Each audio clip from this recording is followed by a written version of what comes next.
외신 소식과 리뷰를 전해드리는 BK 뉴스입니다. 아시다시피 일본의 가전 메이커들은 한국의 기업들에 의해 처참히 무너졌습니다. 그리고 이제 일본의 마지막 남은 자존심이라 할 수 있는 산업 분야도 제대로 변화하지 못하면 그와 같은 몰락의 길을 걷게 될 것이라는 경고가 나오고 있는데요.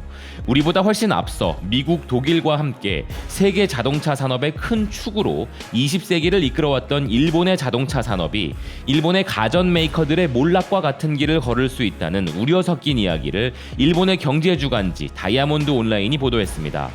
기사는 일본이 세계적으로 자랑하는 자동차 산업 분야가 통신 연결성, 자율주행, 공유화 서비스, 전동화 등을 일컫는 일명 케이스라는 기술적 4가지 트렌드의 큰 파도에 삼켜지고 있다고 이야기하는데요.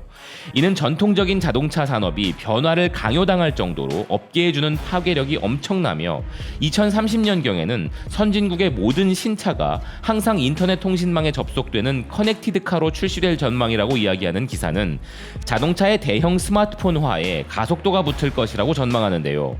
기사는 이미 10년 전 미국의 리먼 쇼크로 인해 일본의 가전 메이커들은 죽음의 문턱에 있었고 스마트폰이나 초박형 TV를 제조하던 일본의 기업들은 한국, 대만, 중국의 공세에 패배했던 전력이 있다면서 일본 전자제품 기업들이 겪었던 것이 이제 자동차 산업으로 번져 전대미문의 위기가 닥치고 있다고 경고합니다.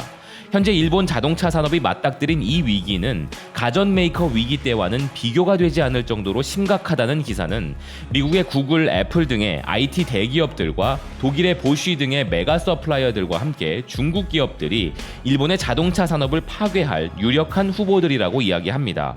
또한 이미 도요타, 혼다, 닛산 등의 일본 완성차 메이커는 케이스 영역의 연구개발비 급등으로 수익성이 하락 추세에 있다는 현실을 언급합니다.